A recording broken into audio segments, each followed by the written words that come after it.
¿verdad? O espinotalácticos. Entonces usted me va a decir que son unos tractos aferentes, sensitivos o sensoriales que llevan información de tacto, presión, dolor y temperatura, que inician en cualquier parte de nuestro cuerpo, ingresan a la médula espinal y suben, se decusan y llegan al lado contralateral, ¿verdad? O al lado opuesto de donde inician. Nada más. No tiene que saber que se decusan precisamente en el bulbo raquídeo y que en el bulbo raquídeo la lesión, si se da para arriba, los síntomas los voy a ver del lado derecho. Que si la lesión es abajo del bulbo, lo voy a sentir, los voy a ver. No. ¿Por qué? Porque aquí toda esta sintomatología se evalúa, pero por la parte médica, ¿verdad? Voy a ver dónde precisamente dejó de sentir, por ejemplo, vibración, para más o menos ubicarme en qué parte de la médula espinal fue la lesión. Como si ustedes, ¿dónde ustedes sí forman una parte fundamental en esto? En el acompañamiento al paciente. ¿Por qué? Porque si es una lesión del mismo, por ejemplo, si es una lesión en la médula espinal, va a ser, les decía, una lesión por trauma, va a ser una complicación por trauma, generalmente. Y si es una lesión a nivel de la corteza cerebral, va a ser una persona que sufrió un accidente cerebrovascular, un trauma también puede haber sido un trauma vehicular, ¿verdad? Entonces, ¿por qué es necesario la presentación, el acompañamiento del clínico? Porque tiene que ayudar a la persona a entender que su vida ya no va a ser la misma, ¿verdad? Por ejemplo, les voy a poner el ejemplo típico de un compañero de trabajo, seleccionado nacional de baloncesto, con una carrera prometedora, ¿verdad? Incluso para sacarlo del país como jugador de baloncesto. Tenía como unos, 19 años, creo yo. Y el típico jovencito, ¿verdad? Que tenía la oportunidad de salir a parrandear y se fue a parrandear con sus amigos. En el lugar a donde fue a bailar, a donde estuvieron de parranda, ya que van de salida, los típicos problemas que suceden, ¿verdad ustedes? Hubo ahí un problema en los que se metieron varios y resulta que empezaron a disparar. Este muchacho salió corriendo y le dispararon en la espalda. Le dispararon en la espalda y como consecuencia pues está parapléjico desde ese tiempo, ¿verdad? Más o menos lleva unos 10 años, unos 8 años más o menos, 7, 8 años de esto. Entonces, ¿a qué me refiero? Perdón, Antonio. Ay, perdón, es que el Antonio quiere correr a mi gato. Bueno, entonces viene y no es fácil para esta persona entender que su vida deportiva, que las proyecciones que tenía como deportista, no solamente a nivel nacional, sino que internacional, no solo eso, que es como que el adorno de, pero su vida como tal iba a cambiar completamente. Ahí es donde se necesita entonces la presencia del clínico, ¿verdad? El clínico, ustedes como clínicos no van a ir a evaluar para saber dónde está la lesión, que aquí sí siente temperatura pero no siente dolor, que no, eso no. Lo que ustedes van a hacer es acompañamiento. Sin embargo, es importante que ustedes conozcan, ¿verdad? Y ojalá que para cuando se les presente un caso así, recuerden esto que se les está dando en este momento, ¿verdad? Para esto va a servir, no va a servir para que ustedes diagnostiquen, ¿verdad? Y ahora nos vamos a las vías dorsales, o sea, la parte posterior. Aquí hablamos un poquitito ya, ¿verdad? Resulta que las vías de la columna dorsal, luego de subir, ¿verdad? Ellas se entran, se recuerdan, pero hacen decusación hasta el bulbo raquídeo. Ahí las vías llegan a dos núcleos diferentes. Recordar siempre hay lado derecho y lado izquierdo. Entonces llegan a estos dos núcleos que se llama uno, el coneatus o cuneiforme también, y el fascículo gracilis o grácil también se le conoce con ese nombre. ¿Qué hacen estos? ¿Qué información o por qué llegan a estos núcleos? ¿Cómo se llaman los haces o las vías? Dice, el cuneatus está en posición lateral a las columnas dorsales, a la par de las columnas dorsales. Lleva información sensorial solo de quiénes, de levantamos los brazos, ¿sí? De los brazos, de los miembros superiores. Y hay otro núcleo que está a la par de él, que se llama gracilis, y lo que va a llevar es información sensorial solamente de las extremidades inferiores, ¿verdad? Entonces, así de complejo es nuestro organismo, así de complejo es nuestro cuerpo, y así de perfecto funciona, ¿verdad? Aquí tenemos entonces un corte transversal de la médula. Bueno, esto ya sería de la médula espinal prácticamente cuando está llegando al bulbo raquídeo.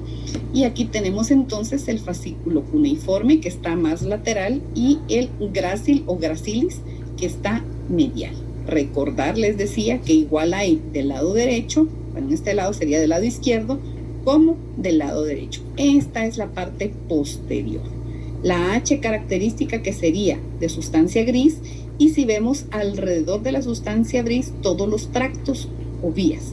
Miren, aquí están digamos, los tractos que nosotros estamos viendo ahorita, no son todos. O sea, todos los que están acá, miren, cada una de estas estructuras son tractos o son vías de sustancia blanca, ¿verdad? ¿Por qué? Porque lo que está alrededor de la sustancia gris en la médula espinal es sustancia blanca. Aquí está, miren, el tracto espinotalámico anterior, ¿verdad? Aquí no logro ver, pero está el tracto espinotalámico lateral, que sería que está acá, ¿verdad? Entonces, cada uno entra a la médula espinal y va a buscar lo que lo va a subir, ¿verdad? Hasta la corteza cerebral. Entonces, estos serían los posteriores. Vamos a la siguiente. ¿Qué pasa aquí entonces? Vamos a ver, el bulbo está aquí y voy a leer, después les explico. La parte inferior del bulbo, o sea aquí, que sería todavía médula espinal, hacen sinapsis los núcleos, los de los que acabamos de hablar, el cuneatus y el gracilis en cada lado, ¿verdad? Lo derecho va por la parte derecha, lo izquierdo va por la parte izquierda. Ahí está, ¿verdad? Entonces, dice, los axones que salen... Perdón.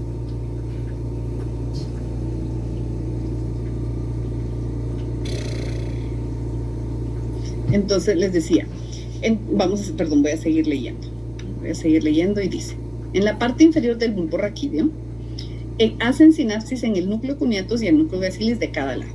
Los axones que salen de ahí, los axones que salen de estos núcleos, cruzan, voy a mover un poquitito más, dice van por el lado izquierdo, los del lado izquierdo, por el lado derecho, los del lado izquierdo, y cruzan por medio de las fibras arqueadas internas, que serían estas para acá.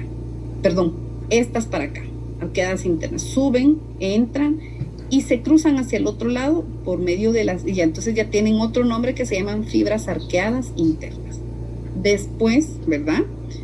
¿Qué pasa con ellas? Se convierten en el lemnisco medial contralateral. Lemnisco, porque es otra forma de ¿cómo se llama?, de nombre que se le da a un juego de haces o de fibras. Contralateral, ¿por qué? Porque venía del lado izquierdo y se cruza para el lado derecho. Medial, ¿por qué? Porque va en medio. Y entonces sube completamente, llega al tálamo, y del tálamo a la corteza cerebral. Ay, ustedes, espérense, me voy a arreglar el pelo, que ahorita que me lo vi me dio pena.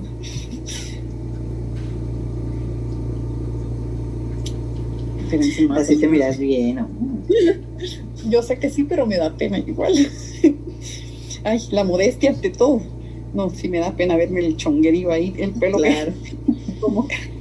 Como que estuviera no sé dónde, pero qué calor usted. Ahí ya más o menos. Ay, sí, me estoy asando. Ya cambié un poquito. Entonces dice, cada lemnisco medial asciende por el tallo encefálico para hacer sinapsis en el núcleo ventral del mismo lado del tálamo. Proporciona entonces ahí la siguiente sinapsis, donde al final manda las vías ¿a dónde? Hacia la corteza cerebral. Digamos que aquí está escrito complicado y se los estoy diciendo de una forma fácil. Toda la información entonces de las columnas posteriores ingresa, llega hasta el bulbo raquídeo. En el bulbo raquídeo cada uno busca el núcleo que le corresponde. Si es información del brazo, llegará al cuneatus. Si es de la pierna o de miembros inferiores, llegará entonces al ¿cómo se llama? Al cuneiforme, al gracilis, y después, estando ahí, se van a cruzar. Se cruzan por medio de las fibras arqueadas, dice, y suben directamente hasta el tálamo. En el tálamo la información ya llega a el lado, o sea, a la corteza cerebral. Les decía, esto es únicamente para que ustedes, por favor, lo guarden ahí.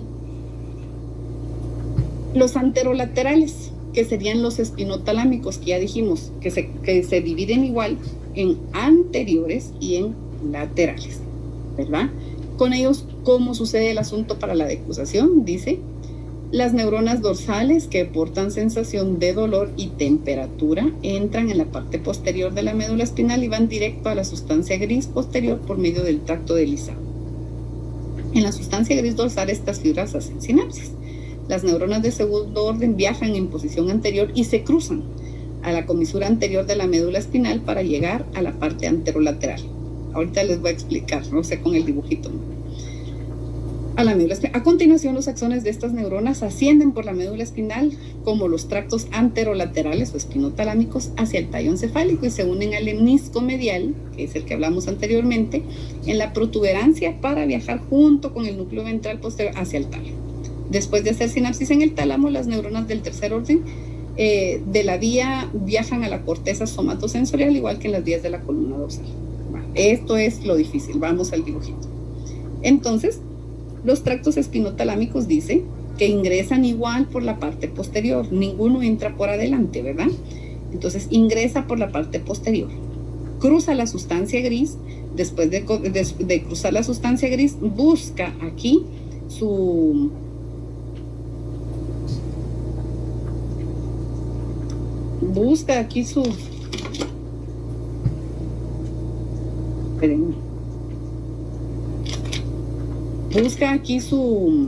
núcleo, ¿verdad? Que en este caso sería, su vía, que sería la espinotalámica anterior o lateral, y después de haber cruzado, sigue por el mismo lado, sigue por el mismo lado, sigue por el mismo lado, hasta llegar al tálamo, y del tálamo, la tercera sinapsis, digamos, para la corteza cerebral, ¿verdad? Entonces, esta sería para no darle tanta vuelta al asunto, ¿verdad? Pero hay que poner la parte explicada, ¿verdad? La parte teórica y la parte práctica es aquí. Entonces, el espinotalámico entra, igual les decía, por la parte de atrás de la médula espinal, se cruza automáticamente toda la sustancia gris, busca la vía espinotalámica, ¿verdad? Y sube. Recordar que los tractos anterolaterales o espinotalámicos cruzan inmediatamente a la hora de ingresar, ¿verdad? Entonces, por el contrario, la columna dorsal posterior, ella ingresa igual por la parte de atrás de la médula espinal, pero sigue por el mismo lado y se decusa hasta el bulbo raquídeo, ¿verdad? Ok, y entonces vamos con los tractos o fascículos córtico-espinales. Cuando hablamos de córtico-espinales, estamos hablando de eferencia, estamos hablando de respuesta, que en todo caso sería entonces función motora. Entonces puede ser descendente, córtico-espinal, eferente o motor. Cualquiera de los nombres se aplica para esto. Dice, son la eferencia final del sistema motor y transmiten el plan de acción a las neuronas motoras alfa que se encuentran en las astas anteriores de la médula espinal. A su vez, transmiten señales para mover los músculos por medio de los nervios periféricos. O sea, al final, todo termina en una función motora. ¿Quién va a hacer esa función motora? El músculo. ¿Qué músculo? Cualquier músculo que tenga una terminación nerviosa, ¿verdad? Terminación, digo, nerviosa, en este caso sería motor. Estos tractos córtico-espinales se dividen en dos. Un tracto se llama tracto espinal, sistema piramidal, y el otro se llama sistema extrapiramidal.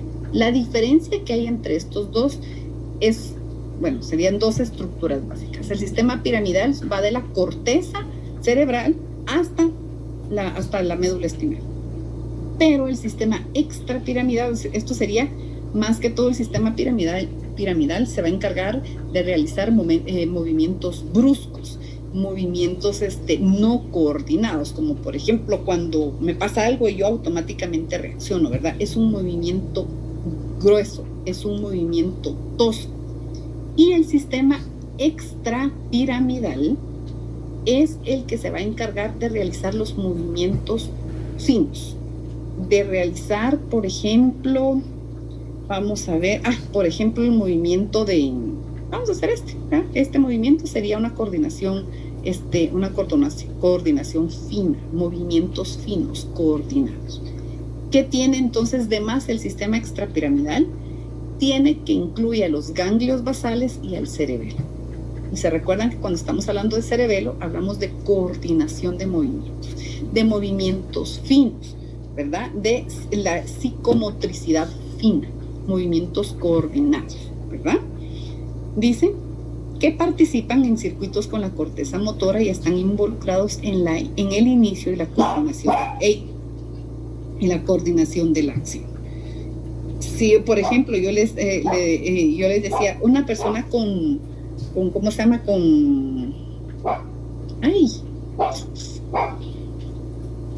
No con Alzheimer, sino que con, Dios mío, Parkinson. Un Parkinson, sí.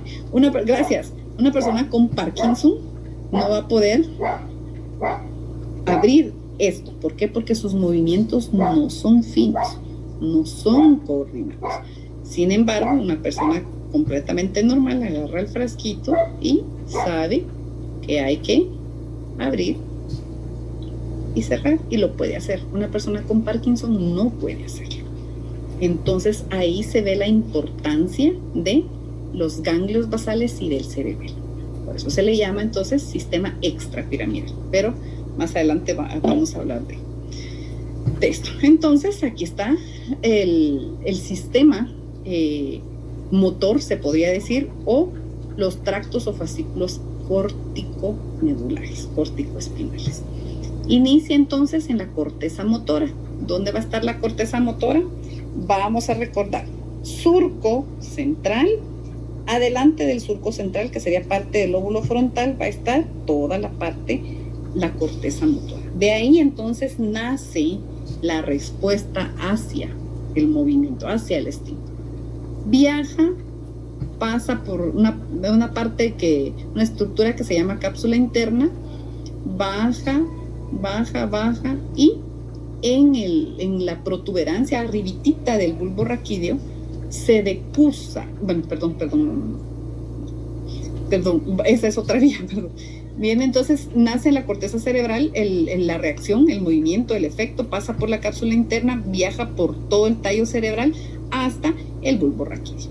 En el bulbo raquídeo se decusa también esta información y termina la acción en el lado contrario de donde inició. ¿Qué quiere decir?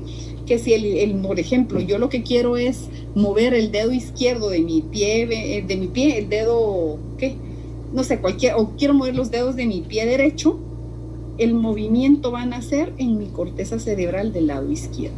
¿Dónde específicamente? En el homúnculo. Recordémonos del homúnculo, el hombrecito pequeño así medio mal hecho, que se representa en toda esta parte. Entonces aquí, que estaría más o menos en esta altura, que estaría el pie, entonces aquí nace el movimiento, ahí sí que la acción del movimiento, y termina ¿dónde? Termina en mis dedos del pie derecho, en una parte contralateral. Esa es otra de las palabras. Cuando hablamos de contralateral, estamos lateral, lado contra contrario, lado contrario. Y si hablamos o si leen ustedes la palabra ipsilateral, estamos hablando del mismo lado, ¿verdad? Pero en medicina son así los términos que se utilizan: contralateral, lado contrario; ipsilateral, del mismo lado, ¿verdad? Entonces vamos a seguir, ya casi terminamos. para que vayan a almorzar tranquilos. A ver.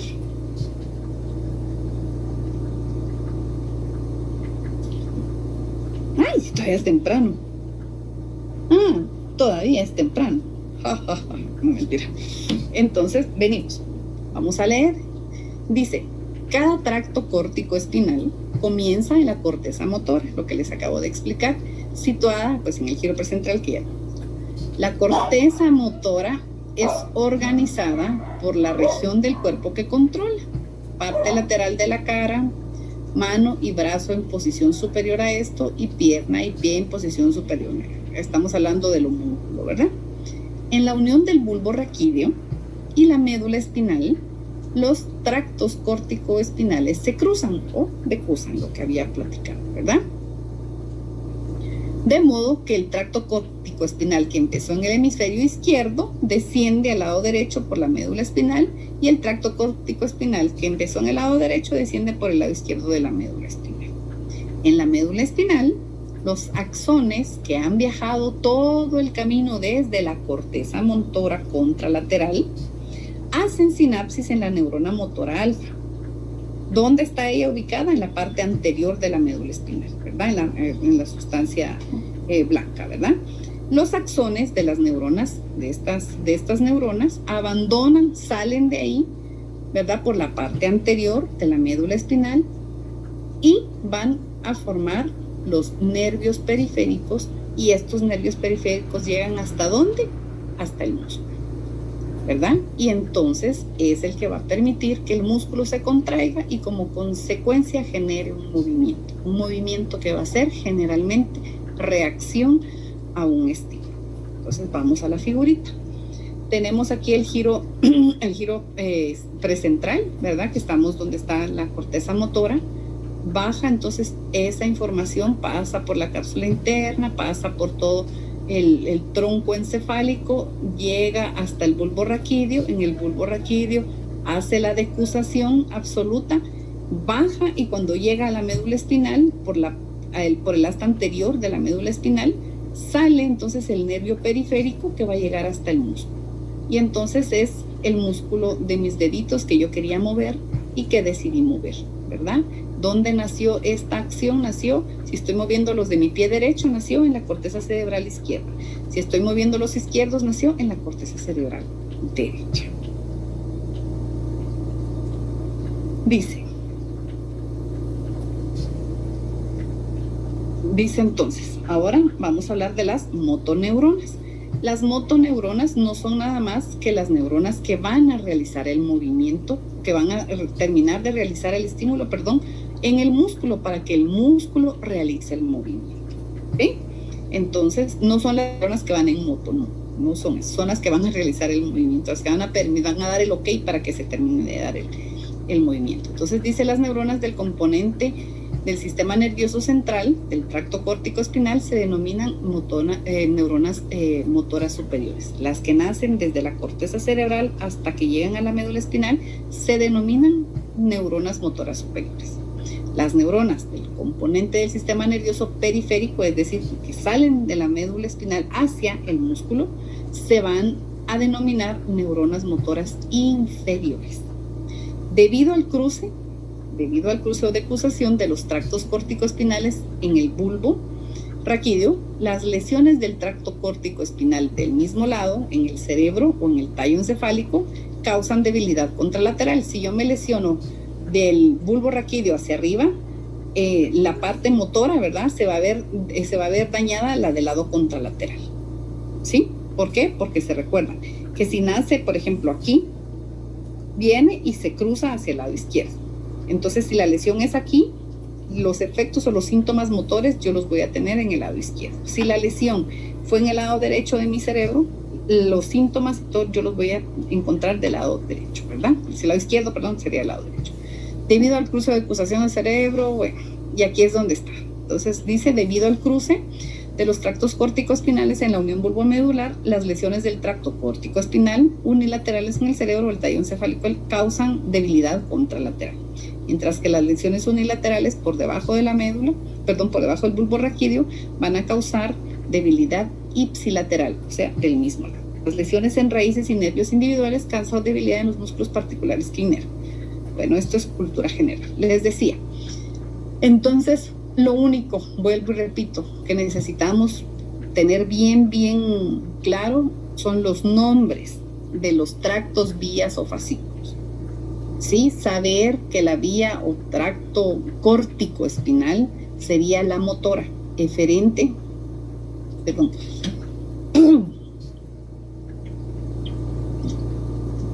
sería la motora eferente o descendente. Que la vía o tracto ascendente sería igual que la ascendente, aferente o sensitiva, sensorial o somatosensorial, ¿verdad? Entender, que nos quede bien claro que cuando hablamos de aferente es lo que llega hasta la corteza cerebral, y cuando hablamos de eferente es lo que nace en la corteza motora y termina como una acción motora en alguno de los músculos de nuestro cuerpo. Aquí hemos visto la mayor parte ya. Nos queda una cosa que sería el fascículo o tracto córtico vulvar. ¿Qué hace este tracto o fascículo córtico vulvar? Va a ser simple y sencillamente lo mismo que los demás, pero se va a encargar solamente de una región específica. ¿Cuál es esta región específica? La cara, ¿verdad?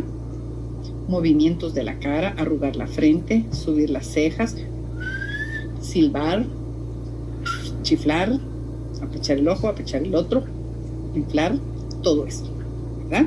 Vamos a leer. Los músculos de la cara, la lengua, la laringe y la faringe también tienen neuronas motoras superiores e inferiores. Las neuronas motoras superiores surgen a partir de la corteza motora, igual que las demás, ¿verdad? Con los tractos córtico-espinales como los trácticos, pero se llaman tractos córtico-vulvares. En lugar de continuar a la médula espinal, ¿verdad? En vez de bajar a la médula espinal, de cruzar todo esto, los tractos córtico-espinales, las fibras córtico-vulvares terminan en sus núcleos de par craneal respectivos en el tallo encefálico. Entonces ahí está para el año pasado que se aprendieron ustedes los pares craneales. Se recuerdan que todos tienen sus núcleos algunos en el mesencéfalo, que son los menos, la mayor parte está en la protuberancia y otros pocos en el bulbo raquídeo. Son 12 pares craneales: olfatorio, óptico, oculomotor, recto lateral, recto medial, ¿cómo se llama? El par trigémino, está el estatoacústico, está el facial, está el hipogloso, el vago, el accesorio, todos estos, ¿verdad? Todos estos. Entonces, dice que llegan, está bien, me parece. Entonces dice, llegan a los núcleos de estos pares craneales. ¿Qué pasa?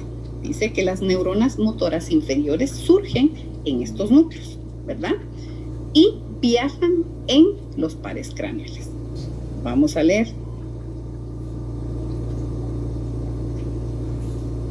Por ejemplo, las fibras córtico-vulvares, ¿verdad? De la corteza, que van hasta el bulbo raquídeo prácticamente, hacen sinapsis en el núcleo del par craneal séptimo contralateral, en la protuberancia anular, en la protuberancia para movimientos de la cara, y en el núcleo del par 12, que sería el hipogloso, contralateral para los movimientos de la lengua. Entonces,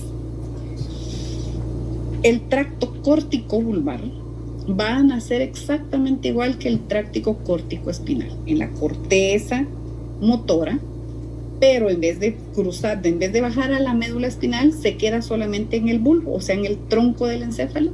Y ahí cada una de los fascículos va a buscar el núcleo de cada par craneal. Pero, busca ahí, y después de que ya llegaron ahí, se cruza. Y entonces los núcleos de los pares craneales del lado izquierdo, ¿verdad? Del lado izquierdo, van a controlar los movimientos de la hemicara derecha. Y los núcleos, igual, ¿verdad? Del lado derecho, van a controlar los movimientos del lado izquierdo de la cara de la persona. Entonces, les decía, esto es más para la parte médica. Uno cuando tiene una persona que ha sufrido, por ejemplo, un accidente cerebrovascular, ¿verdad? Que tiene manifestaciones de la cara, pero también del cuerpo, uno tiene que evaluar. Por ejemplo, entonces usted le dice a la persona, además de esta parte que sí ustedes tienen que evaluar, le dicen a la persona, mire, ¿cómo se llama? Y le va a decir Pedro de Alvarado. ¿Me puede repetir su nombre? Sí, me llamo Tecunumán. Pero no, dígame eso. Sí, Pérez Juárez Antonio. Entonces, esa es la parte que ustedes tienen que evaluar, ¿verdad? O sea, que la persona esté orientada, que le esté respondiendo lo que usted quiere, ¿verdad? Nosotros en medicina también lo evaluamos, porque damos un punteo para que la persona, por ejemplo, si la persona está consciente, es decir, yo la estoy viendo que respira bien, si está orientada, si sabe dónde está, el día que es, el lugar en donde está, por qué está en ese lugar, si está consciente, orientada. Entonces, cuando uno busca la orientación, tiene que estar orientada en tiempo, en espacio y en persona. Saber quién es, cómo se llama, cuántos años tiene, dónde vive. Si esto no está bien, quiere decir que las funciones superiores tienen algún problema. Pero además de medir esto, yo tengo que empezar desde aquí hasta abajo. Entonces tengo que decirle a la persona, mire, ¿será que puede subir sus cejas? Y entonces la persona va a estar, si tiene parálisis, me voy a agarrar esta, solo va a hacer esta, solo va a subir esta. La parte izquierda va a estar inmóvil. Además le voy a pedir que por favor parpadee. Va a haber un párpado que va a poder subir y bajar, el otro no. Le voy a dar a oler, ¿verdad? Con la fosa izquierda y con la fosa derecha. Y voy a ver con cuál sí siente el olor, con cuál no reconoce el olor. Si es en una, si es en las dos. Le puedo dar de probar también sabores diferentes para saber si los reconoce. Le puedo pedir también que haga esto, le puedo pedir que infle, y cuando hay una parálisis, pues quedará así, ¿verdad? Entonces, todo ese tipo de cosas se tienen que evaluar. ¿Para qué? Para que nosotros podamos diagnosticar más o menos, o podemos decir dónde está esa lesión. ¿Cómo lo vamos a comprobar? Ya con los estudios,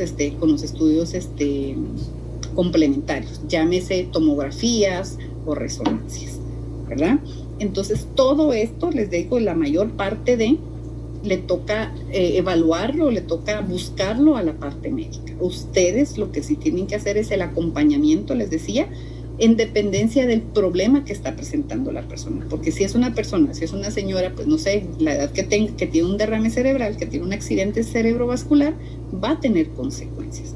Pero se tiene que evaluar desde el momento del accidente cerebrovascular, cómo está en ese momento y cómo va evaluando, porque eso nos puede dar un límite de tiempo, por decirlo así, para que esta persona reaccione, para ver si su recuperación es muy buena, puede ser no tan buena o puede no haber tipo de recuperación. Entonces les decía, la mayor parte de todo esto toca la parte médica. Sin embargo, ustedes tienen que tener una noción, porque yo estoy segura que en algún momento alguno de sus catedráticos más adelante les va a poner el caso de una persona que tuvo un accidente cerebrovascular, que cuando usted le pregunta el nombre le contesta por ejemplo, los ejemplos que yo le di, y que además cuando tiene, por ejemplo, la musculatura de la cara izquierda que no responde, y la parte derecha de su cuerpo. Entonces, para que ustedes vayan relacionando un poco esto, no para que den un diagnóstico de las lesiones físicas. Dígame, Lidia. Fíjense que ahorita que estaba contando eso, me acordé que a mi mamá le dio un derrame cuando empezó con todo lo que le pasó. Tardó más o menos como unos 15 días o un mes en volver a hablar, y empezó a hablar como que era un bebecito de un año, tal vez, algo así, medio decía palabras. Su primera inquietud cuando llegó a la casa era dónde estaba su billetera, ¿no? Para poner cosas en orden, pagos de mensualidades y todas esas cosas que hacía. Entonces, tratando de hablar, ella quedó paralizada todo el lado izquierdo, el brazo, la pierna, la cara, todo. Entonces no podía hablar. No, fue el lado derecho el que le quedó paralizado, porque no podía escribir. Entonces con la izquierda medio hacía las letras, no se le entendía, hasta que al fin se quedaba, pero estaba frustrada, no podía hablar. Neta, Oneta, fue lo primero que dijo. Entonces, el Oneta en la familia es como divertido porque fue la primera palabra que dijo mi mamá y la que dijo durante casi los 4 años después. Ya hablaba normal y logró volver a hablar, pero siempre se le salía el Oneta. Entonces, ella la cuidaba una enfermera y se enojaba porque la enfermera le da de comer en la boca y a ella no le gustaba, decir, ¿y dónde está? Oneta? Ella dándonos un gran chisme, pero solo le salía Oneta. No podía contarnos bien las palabras, sino solo esa palabra decir. Y un montón de cosas. Sí, un montón de cosas más. Entonces, aquí, por ejemplo, si fue el lado derecho, yo estoy segura que la lesión ocurrió en el lado izquierdo, ¿verdad? En el hemisferio izquierdo. Sin embargo, pudo haber, cuando hay accidentes cerebrovasculares, a veces lesionan parte de una red, que garantiza la sangre, ¿verdad? La oxigenación a todo, que se llama el polígono de Willis. Entonces, cuando este polígono de Willis es afectado, pudiera haber también, definitivamente hubo lesión también del área de Broca y del área de Wernicke, ¿verdad? Entonces, el área de Broca es la que no permite que ellos puedan hablar, o sea, que ellos creen que están en el chisme, ¿verdad? Que ellos le están diciendo a uno muchas cosas, pero solo repiten 2 o 3 palabras, si es que son palabras, si no, frases, o incluso letras nada más, o incluso gestos nada más. Y el área de Wernicke, que entiendo que quedó quizá intacta, por ejemplo, es cuando usted le pregunta a la persona, ¿cómo se llama? Y él le dice, ¿qué me dijo? Que no, me siento bien. O sea, responden una cuestión completamente diferente a lo que uno pregunta. Entonces, esa es la parte que creo yo a ustedes les toca dar acompañamiento, ¿verdad? Cuando les toquen los casos clínicos, y en el caso de la parte médica es evaluar cada parte del cuerpo de la persona para uno con la clínica dar un diagnóstico, una impresión diagnóstica, ¿verdad? De dónde pudiera estar la lesión. Después se mandan los complementarios, donde ya le dicen a uno, ay, mire, no estaba donde usted me dijo, estaba como 2 milímetros a la derecha, ¿verdad? Pero con la clínica uno se da idea de dónde pudiera estar la lesión. Lastimosamente, es una de las, ¿cómo se llama?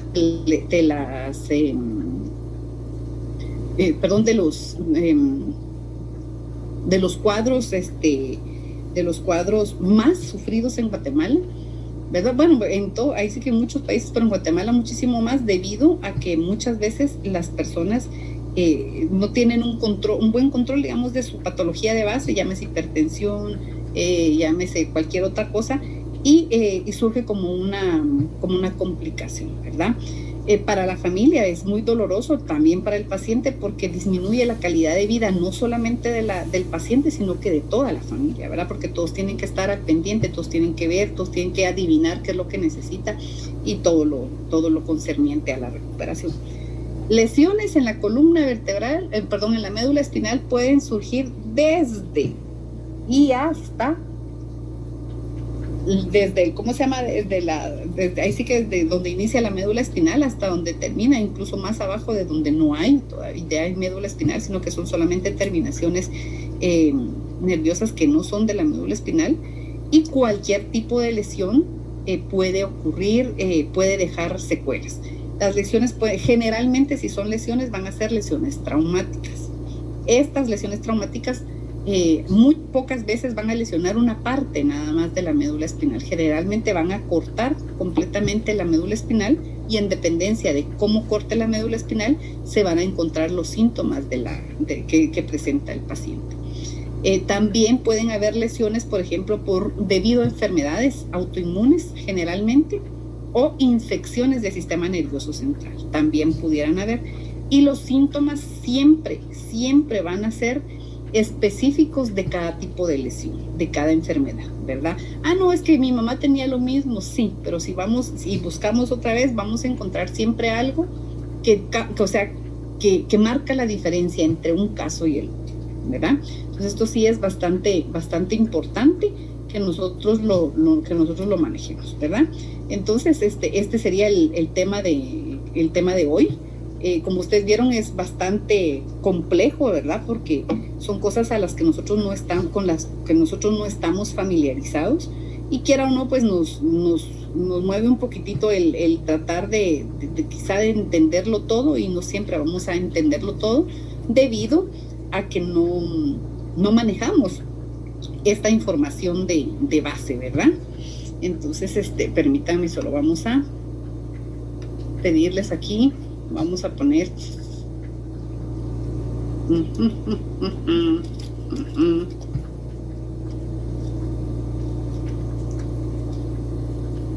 espérenme.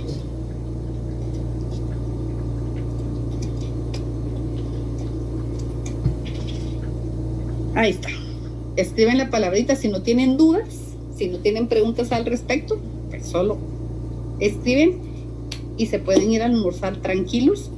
Y si hay alguna duda en relación al tema o alguna otra cosa que quieran comentar, compartir, pues con mucho gusto. Soy toda oídos para ustedes.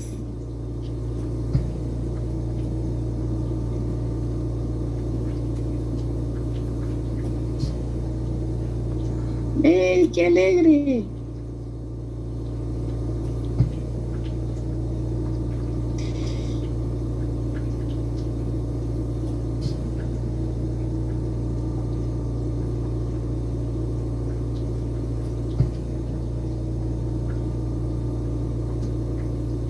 Lástima que no puedo estar pendiente del... no fueron ustedes, fue el otro grupo que me escribió no sé qué cosa en el chat. Bueno, chicos, si ustedes no tienen ninguna duda al respecto, ya les dije, lo más importante es saberse los nombres, saber explicar qué es lo que hace cada uno de ellos, ¿verdad? Es decir, el sensorial, los otros nombres que tiene, cuáles son las funciones que realiza, y en el caso del motor, pues sería solamente porque no me voy a complicar, ni les voy a complicar el estudio a ustedes para el examen. Lisbeth me sacó la risa con esa su foto que tiene de fondo de pantalla. Entonces les decía, si ya no tiene, está mejor. Entonces, si no tienen, vamos a ver quiénes son los chicos que están. Stephanie Pamela González Soto, Jocelyn Soch.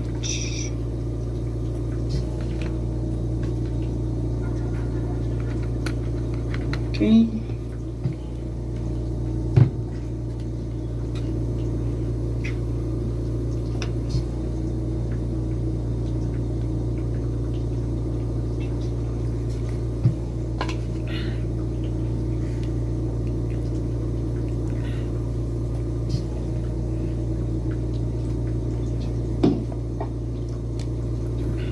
Muy bien, vamos a iniciar. Les decía, pues qué bueno que estemos de regreso en casita y que todos estemos bien, ¿verdad? Vamos a compartir la pantalla, ¿verdad? Ya con el tema de esta semana. El tema de esta semana, les decía, yo creo que ya muchos, si no es que la mayoría, revisó, leyó, e incluso muchos ya subieron incluso la tarea. Para quienes no la han subido, pues muchos están subiendo la captura de pantalla cuando terminaron el intento, o los intentos, o el que estuvo más accesible, ¿verdad? O más conveniente, a mentir, ¿verdad? Para poder subir la tarea realizada, ¿verdad? Permítame que aquí tengo. Hola. Ahí estás. Solo, cabal, eso iba a preguntar porque había visto que en el grupo habían dicho de que, bueno, tú habías dicho que guardáramos la captura nada más. No estaba seguro si sí enviar la captura, pero ahorita que ya lo aclaraste, entonces solo te envié la captura, entonces. Así es. Ok. Gracias.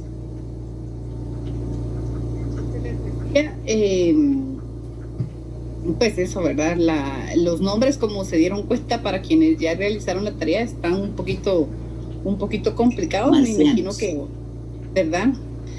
Me imagino que antes de poder de hacerla, a ver si ustedes que siento calor, me voy a Siento que ustedes definitivamente tuvieron que haber leído un cachorrín para poder agarrarle al asunto, porque sí está complicado los nombres y un poquitito más las funciones de cada uno de ellos.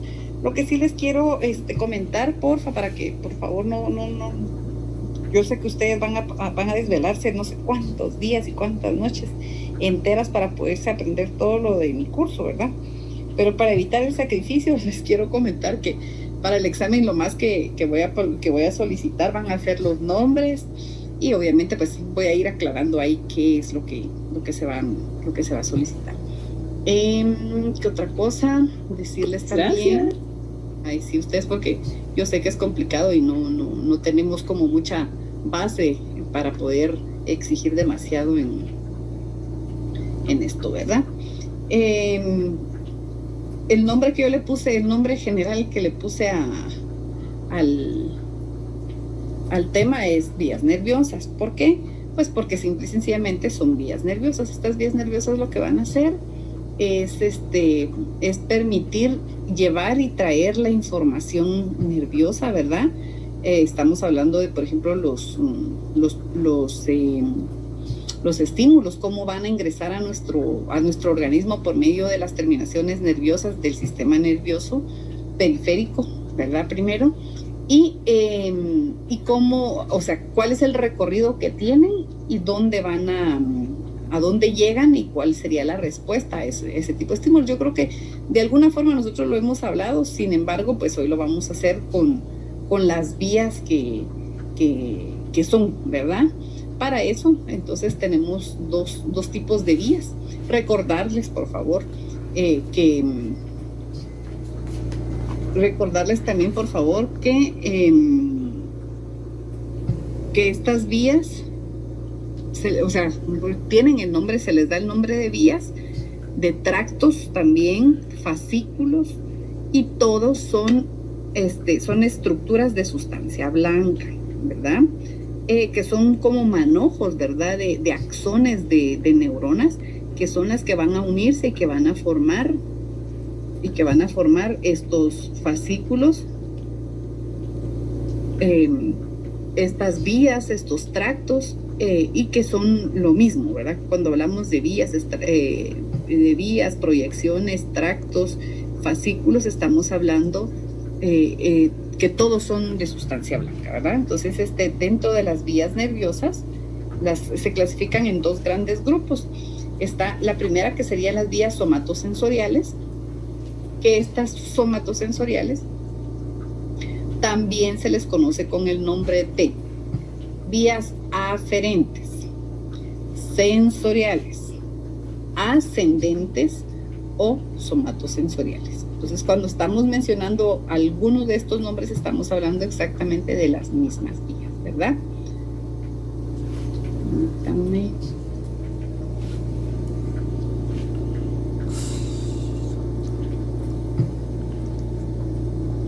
¿Verdad? Entonces, ¿qué es lo mismo? Para que no nos vayamos a complicar la existencia y decir, pero si me decían que es fascículo y aquí me dicen que es vía, no, pero aquí dicen que es tracto, entonces estamos hablando de lo mismo. Y cuando estamos hablando de las somatosensoriales, les decía, pueden ser somatosensoriales, sensoriales, aferentes, ascendentes, ¿ok? Y de todas estamos hablando de la misma cosa, ¿verdad?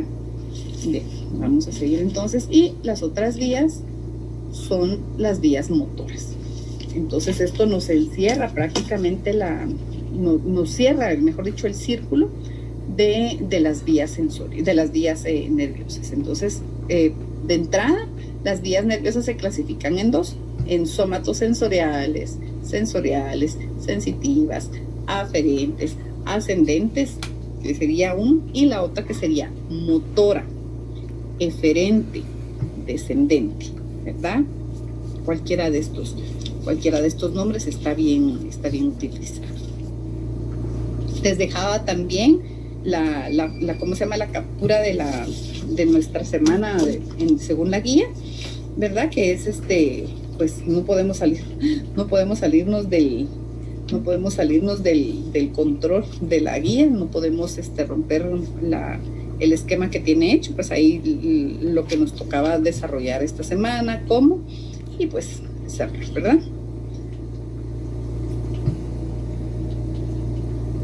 Bien, entonces para empezar,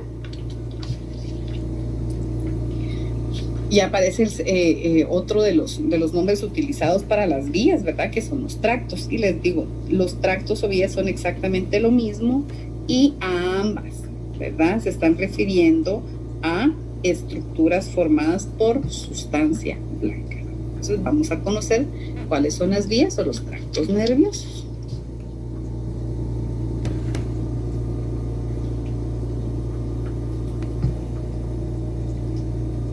Okay. Las vías o tractos nerviosos se clasifican en dos grandes grupos, que fueron los que vimos ya en la introducción, que serían los sensitivos o sensoriales y los motores. Aquí arriba tenemos entonces las vías bien.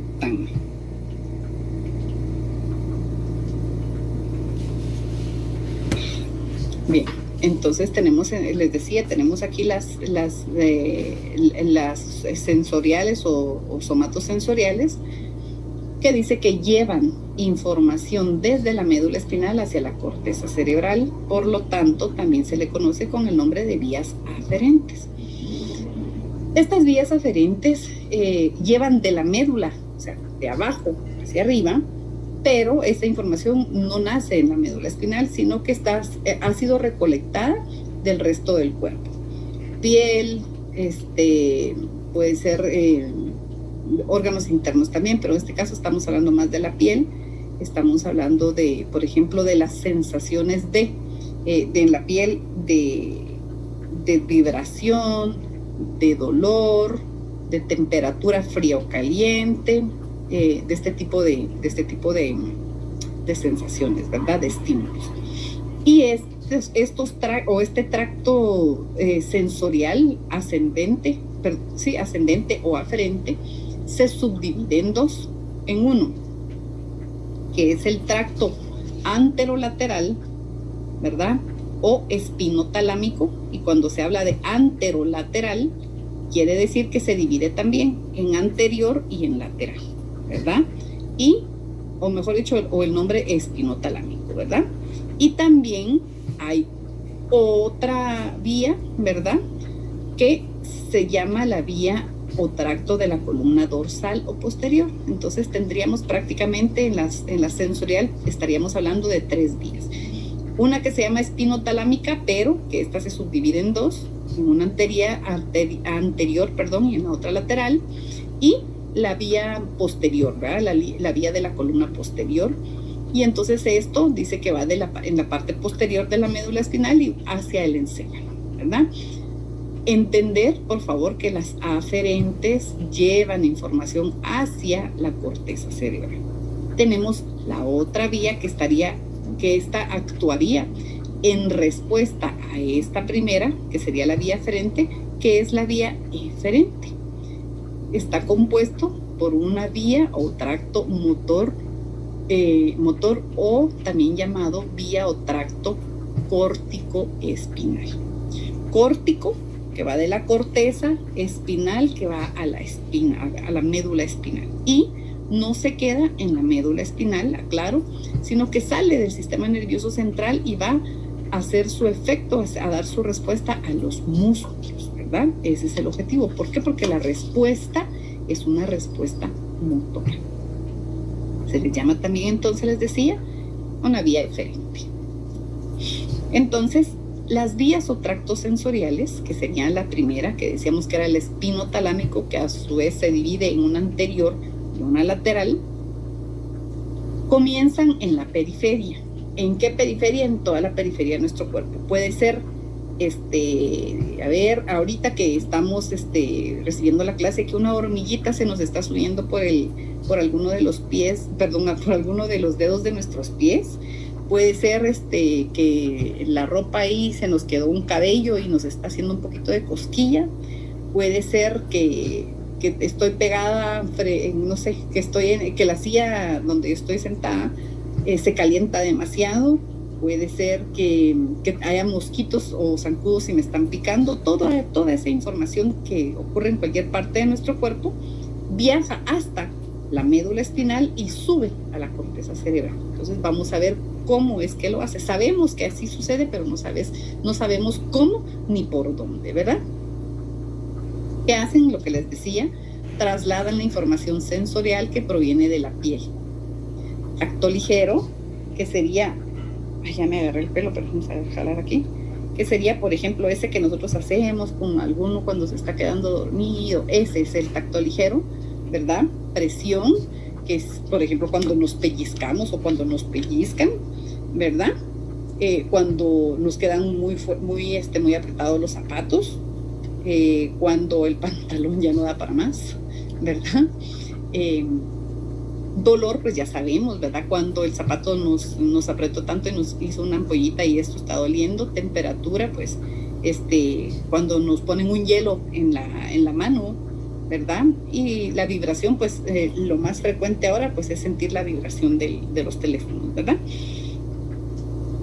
¿En dónde se van a sentir o dónde van a, valga la redundancia, dónde se van a sentir estas sensaciones? Se van a sentir en los usos musculares. ¿Qué son los usos musculares? Simple y sencillamente son los grupos de músculos, ¿verdad? Es la parte del músculo que es la que va a permitir que el músculo es una como vainita, ¿verdad? Que tiene una membrana, una bolsita que lo envuelve, y esa membranita, esa bolsita, es la que le permite tener sensibilidad a los diferentes cambios, ¿verdad? Y otras estructuras que se llaman los órganos de Golgi. Los órganos de Golgi, para quienes trabajaron órgano del sentido del tacto cuando estuvimos en biología, mencionamos todas las estructuras que formaban, ¿verdad? El órgano de la piel, y dentro de los órganos estaba el aparato de Golgi, el órgano de Golgi, perdón, que es el que nos va a permitir sentir con la propiocepción. Cuando hablamos de propiocepción es cuando, por ejemplo, yo puedo decir, ahorita yo tengo flexionados mis dedos, ahorita los tengo extendidos, ahorita flexionados, extendidos. Igual y no necesariamente lo tengo que yo estar respondiendo, porque yo sé, mi cerebro sabe cómo están mis pies, mis manos. Por ejemplo, ahorita, no sé, de repente alguien está jugando con los dedos de sus pies y sabe si sus dedos están flexionados o si están extendidos, ¿verdad? Entonces, el que esa información llegue hasta nuestro cerebro lo permite este órgano que se llama órgano de Golgi, órgano terminoso de Golgi. Entra entonces a la médula espinal y llega la información hasta la corteza cerebral. De todo, absolutamente de todo lo que nosotros hagamos o dejemos de hacer, llega entonces a nuestro sistema nervioso central, ¿verdad? Va desde cualquier parte de nuestro cuerpo hasta llegar a los ganglios de la raíz dorsal. Bueno, más adelantito voy a tratar de dibujar ahí un corte transversal de una médula espinal para que nos vayamos ubicando, recordando un poquitito la información que seguramente la vieron el año pasado. Dice que son cuerpos de células. Los ganglios, cuando estamos hablando de sistema nervioso, estamos hablando de que están formados por cuerpos o somas neuronales, ¿verdad? Dice que son cuerpos celulares de neuronas pseudo-unipolares. Recordémonos que las pseudo-unipolares salían, o sea, está el cuerpo soma neuronal y había una extensión que en teoría eran dos, ¿verdad? Pero es solamente una, y esa una se divide en dos, ¿verdad? Entonces pseudo-unipolar, porque pareciera que fueran dos axones, o mejor dicho, dendritas de axón, pero resulta que sale y mismo se separa en dos, en una parte periférica y en una parte central, y ya vamos a ver cómo es que esto actúa, ¿verdad? Cada una de las cuales, dice, tiene una prolongación en un nervio periférico y el otro viaja en las raíces dorsales hacia la médula espinal. Bien, antes de esto, voy a utilizar esta. Voy a utilizar esta imagen que no está tan. Ok, esta sería entonces, la voy a encerrar acá. Perdón, no la voy a encerrar, porque si no van a ser demasiadas líneas por gusto y no me van a hacer falta. Bien. vamos a agarrar aquí un corte transversal de la médula espinal. Y entonces que vamos a utilizar esta que está acá. Esta parte de la médula espinal la vamos a dividir en 4. Voy a tratar de pasar la línea por el canal ependimario. Ustedes crean que pasó por el canal ependimario. Lo que vemos aquí, no voy a utilizar otro color. Lo que vemos acá, esta sería la sustancia gris. Esta sería la sustancia gris. Permítanme.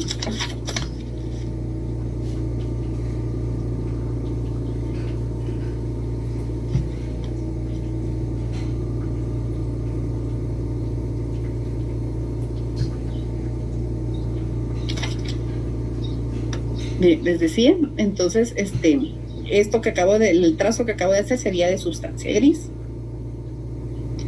Esto, no voy a utilizar otro color, vamos a utilizar el morado. Esta sería la parte posterior.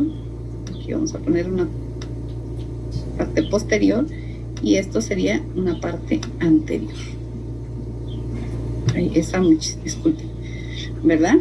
Entonces, dice que en el caso de los tractos sensoriales, que sería toda la parte de ¿cómo se llama?, de estímulos que se reciben por medio de la piel y de las estructuras que forman la piel, todo lo que está a nivel periférico llega hasta la parte posterior de la médula, donde está el ganglio posterior o ganglio dorsal, que es este que está acá, es este que está acá. Entonces resulta que lo que llega, ahora sí voy a utilizar voy a ver si tengo el...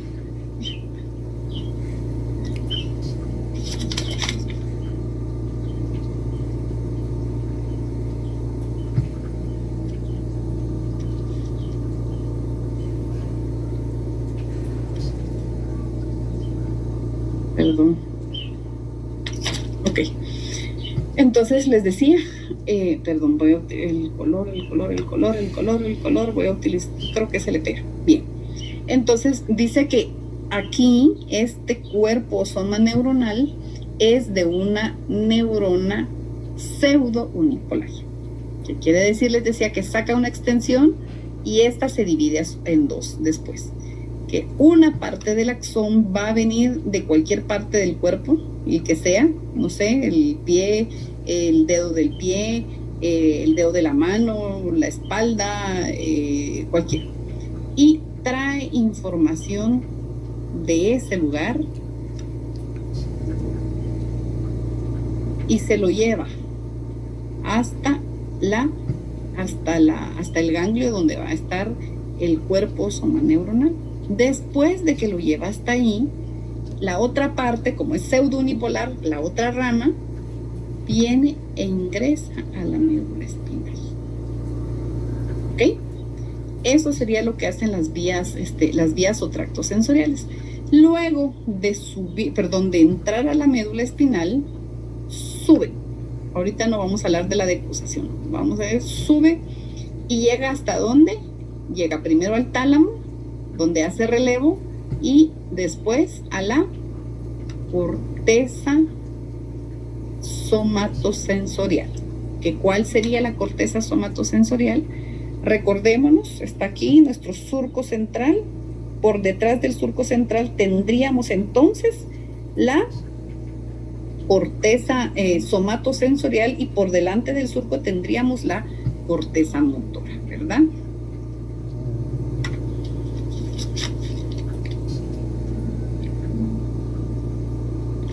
Hasta ahí llega la información. Voy a borrar esto y vamos a ir poco a poquito. No me voy a adelantar porque si no después se nos complica conservar la información lo más práctica posible, ¿verdad?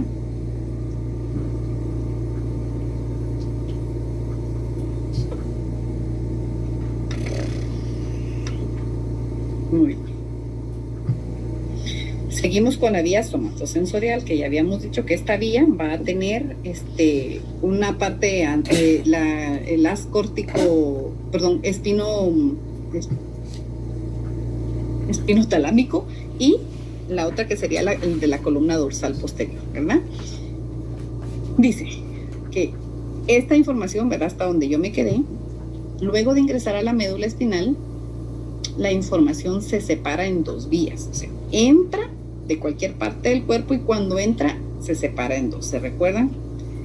Una que lleva toda la información relacionada con el dolor, la temperatura,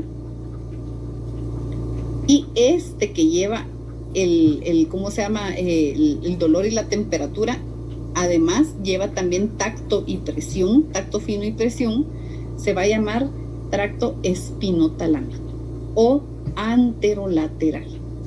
Cuando se habla de anterolateral, estamos hablando de que otra vez se vuelve a dividir en dos, en una parte anterior y en la otra parte que es la lateral, ¿verdad? Específicamente, entonces, la parte anterior llevará tacto y presión y la lateral llevará dolor y temperatura, ¿verdad? La otra dice que es la línea de propiocepción, que la propiocepción era lo que les decía, el saber si yo los dedos los tengo extendidos, si los tengo flexionados, si los dedos de mis pies ahorita los estoy moviendo, si ahorita, por ejemplo, estoy rotando el hombro, si voy a rotar la muñeca, todo esto me lo va a permitir, va a llegar a mi cerebro por medio de la columna dorsal. Esta sería la otra parte, que sería el cordón posterior, ¿verdad? O columna dorsal. Son exactamente lo mismo, es exactamente lo mismo cuando digo cordón posterior o cuando digo columna dorsal. Decía, ¿qué me va a permitir ingresar esta información? Me va a permitir el tacto fino, que sería el tacto ¿verdad? Cuando nos ponen una pluma, con el pelo nosotros nos hacemos así o le hacemos así a alguien, ese es el tacto fino. La vibración como tal, ¿verdad? Hablemos, por ejemplo, de los teléfonos en modo vibración, y también la propiocepción, ¿verdad? Que era lo que les decía, el saber cómo están mis dedos. Eso sería por la parte posterior. Por la parte anterior, que ya dijimos que esta se divide en dos, en una anterior y una lateral. La anterior llevaría tacto y presión y la lateral llevaría dolor y temperatura. Imagínense cómo esta información se subdivide y de qué forma nuestro organismo la puede interpretar. Dice entonces ambas. ¿Por qué? Porque una es espinotalámica, no importa si después esta se subdivide, y la del cordón posterior o de la columna dorsal, son dos. Ambas ascienden por la médula espinal y el tallo encefálico para llegar al núcleo ventral posterolateral del tálamo. No nos vamos a aprender el núcleo ventral posterolateral, no sé qué, del tálamo. Llega al tálamo, ¿verdad? Lo que nos interesa es saber que en este recorrido, luego de subir por la médula espinal, llegan al tálamo. Ahí en el tálamo se transmite esa información a la corteza somatosensorial. ¿A dónde? A esta parte de acá, ¿verdad? A la corteza somatosensorial. ¿Cómo se va a trasladar o hasta dónde va a llegar esta información? Va a llegar exactamente a cada parte que está graficada en esta corteza por medio del homúnculo. Recordemos que el homúnculo habíamos dicho que es como el hombre chiquito pero deforme, que tiene una cara grande, una boca más grande, una mano muy grande, y las piernas, tórax y torso pues son en menor tamaño. ¿Por qué? Porque es ahí donde menos sensibilidad, podríamos decir, o menos percepción tenemos a todos los estímulos. Vamos para allá. Entonces, tenemos aquí del lado izquierdo, ¿verdad? En el inciso A, todo lo relacionado al tacto y a la propiocepción, ¿verdad? Entonces, el tacto y la propiocepción van a estar garantizados por una parte del ¿cómo se llama? de estas vías, que sería en este caso la 2, que sería la propiocepción o el cordón posterior o columna dorsal. Y la figura que está del lado izquierdo nos estaría viendo lo que es el dolor y la temperatura, y esto es atribuible, al tracto espinotalámico lateral. Si vemos, aquí solo habla del lateral, no habla del anterior. El anterior, recordemos, que va a trasladar la presión, ¿verdad? Y además de la presión, también el tacto, ¿verdad? El que sintamos prácticamente. Entonces, el derecho estaría representando a el tracto o la vía espinotalámica, y el izquierdo estaría representando a la columna dorsal posterior. Bien, vemos acá que cuando estamos hablando del cordón posterior, cordón o columna posterior, columna dorsal, es la información, permítanme,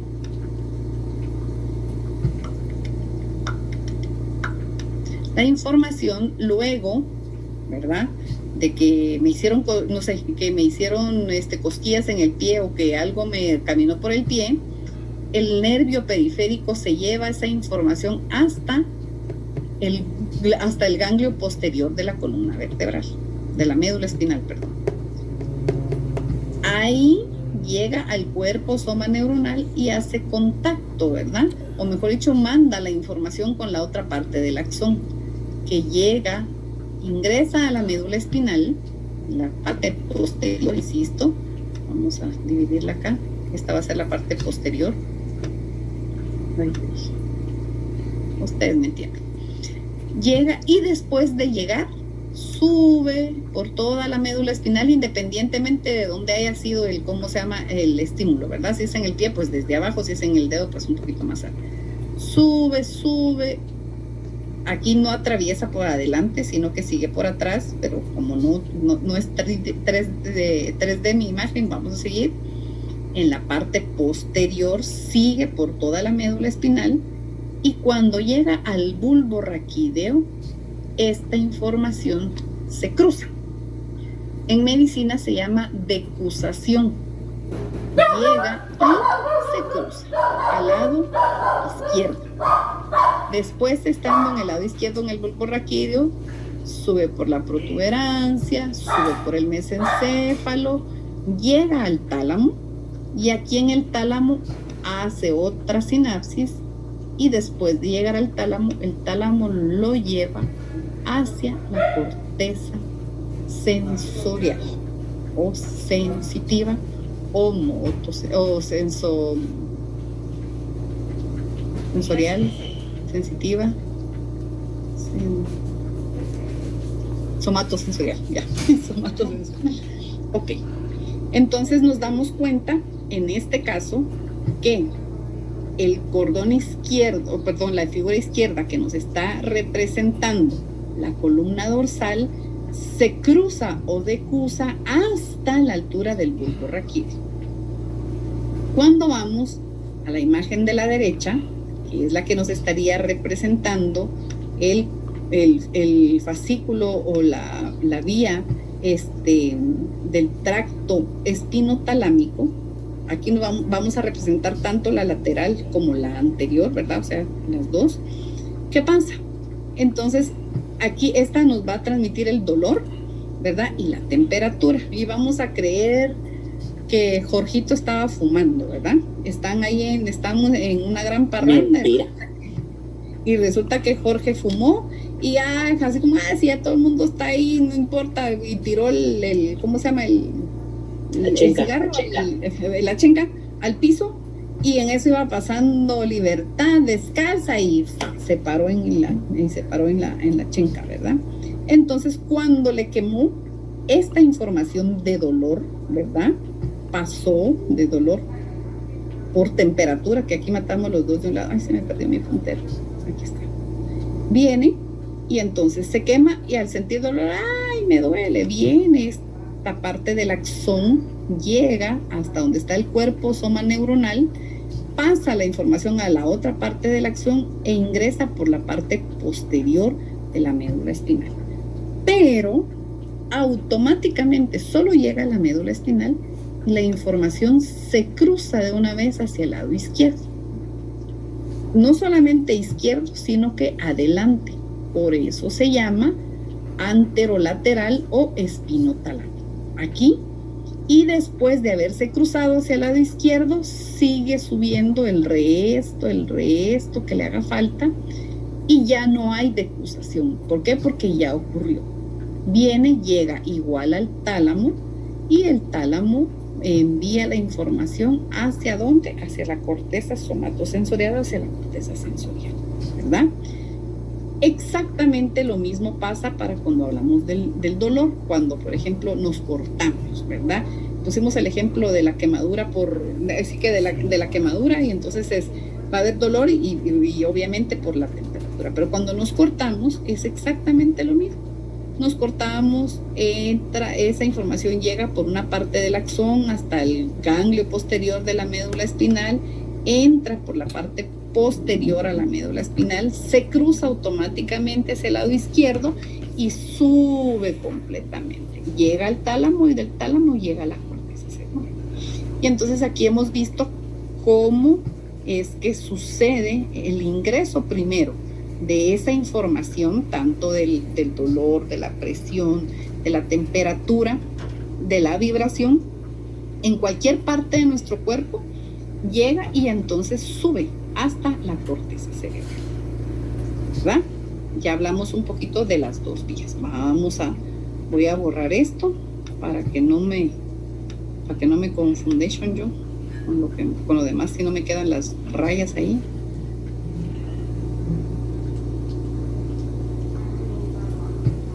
Y vamos a la siguiente.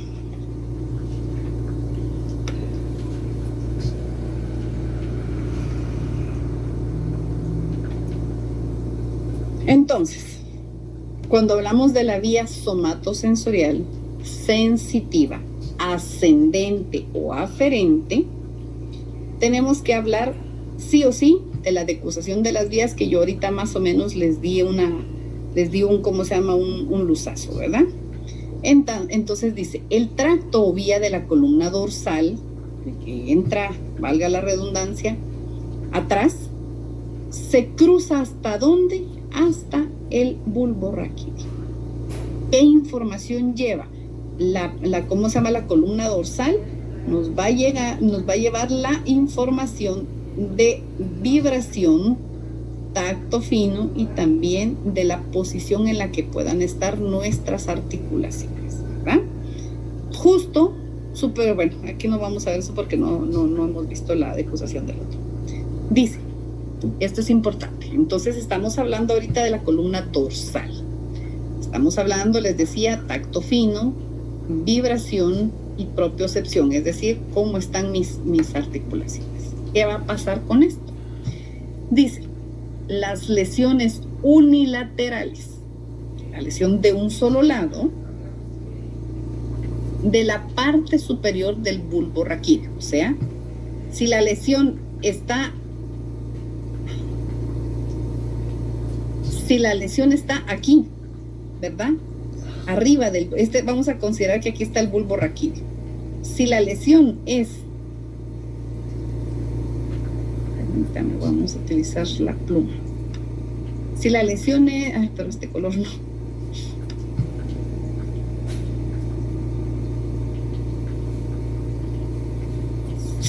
¿Qué color? Vamos a ver si este se nota. Si la lesión es de aquí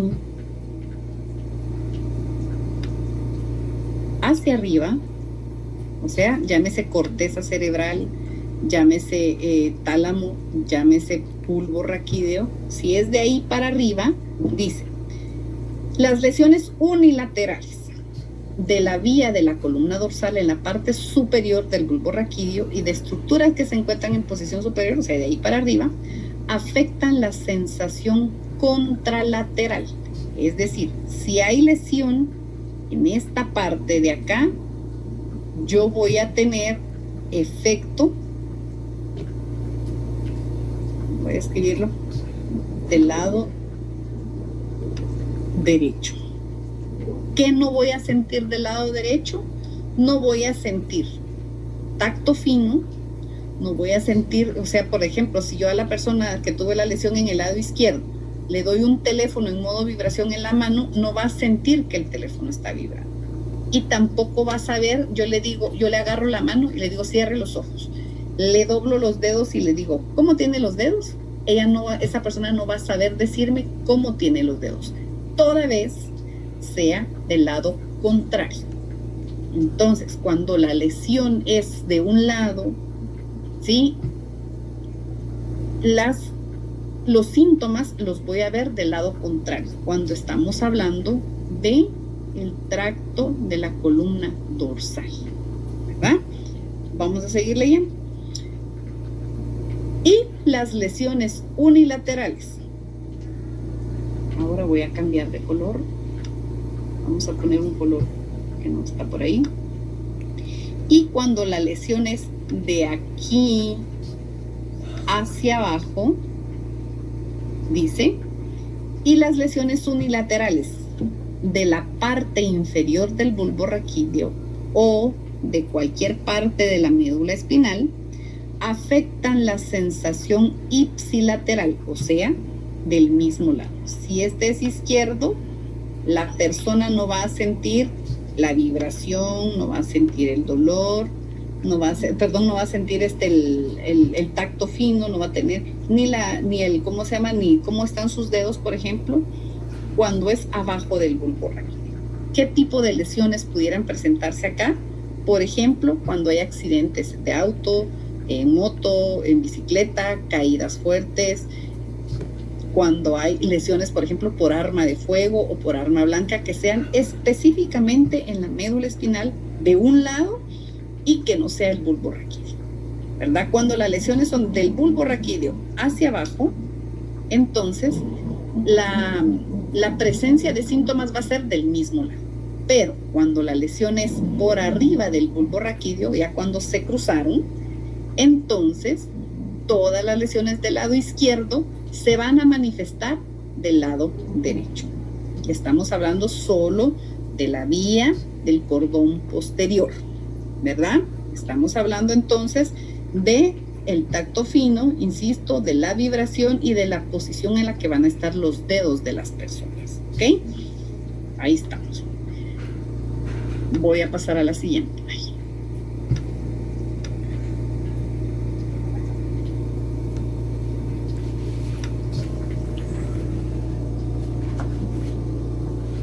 Vamos a ver en qué momento está el asunto de la decusación específicamente. Dice, decusación.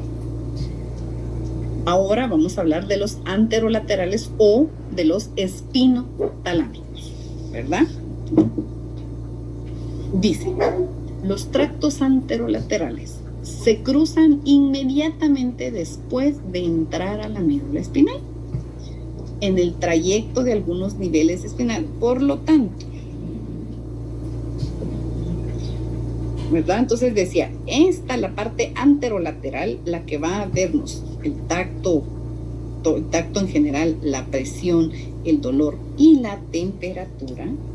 Ellos inmediatamente, yo me quemé y esa información, yo me quemé la mano izquierda, esa información entra y cuando entra, solo entra la médula espinal y se cruza para el lado derecho y sigue subiendo por el lado derecho, ¿verdad? Entonces dice, ¿qué pasa cuando hay este tipo de lesiones? Vamos a ver. Las lesiones unilaterales en cualquier sitio, es decir, vamos a considerar que la lesión ocurrió hasta aquí está el bulbo raquídeo, aquí ya está la médula espinal, de ahí para abajo. Si ocurre en cualquier parte de estas hacia abajo, ¿verdad? En la médula espinal, ¿qué dice? Las lesiones unilaterales en cualquier sitio de esta vía afectan la sensación contralateral. Pregunto, ¿por qué afectan la parte contralateral? A ver, ¿quién me responde? Porque no se ha dado la decusación. ¿Por qué? Perdón, es que no terminé de escuchar. Porque no se ha dado la decusación. Porque ya se dio la decusación. Recuérdese, esta vía solo entra y se cruza. Entonces dice que las lesiones, por ejemplo, si la lesión, este es el lado izquierdo. Veamos el dibujo tal como está en la imagen derecha. En la imagen derecha, miren. Aquí el dolor, digamos, lo está presentando del lado derecho. Puede ser la mano, puede ser el pie, pero solo pasó el estímulo y se cruzó de una vez. Y después sube hacia la corteza cerebral. Y si la lesión ocurre precisamente en este lado, mire, si yo aquí corto, si yo aquí lesiono, ¿qué pasa? No va a sentir del lado contrario, porque la información que lleva es la del lado contrario, ¿ok? Entonces dice, las lesiones unilaterales en cualquier sitio de esta vía afectan la sensación contralateral, ¿verdad? O sea, del otro lado, porque el cruce ocurre casi inmediatamente después de la entrada al sistema nervioso central. Puesto que esta vía cruza en la trayectoria de algunos niveles espinales, puede observarse algún pequeño parche de pérdida de sensación, dolor o temperatura del otro, o sea, del mismo lado. Pudiera encontrarse algo, ¿verdad?, que afecte los niveles justamente en el lugar donde cruza.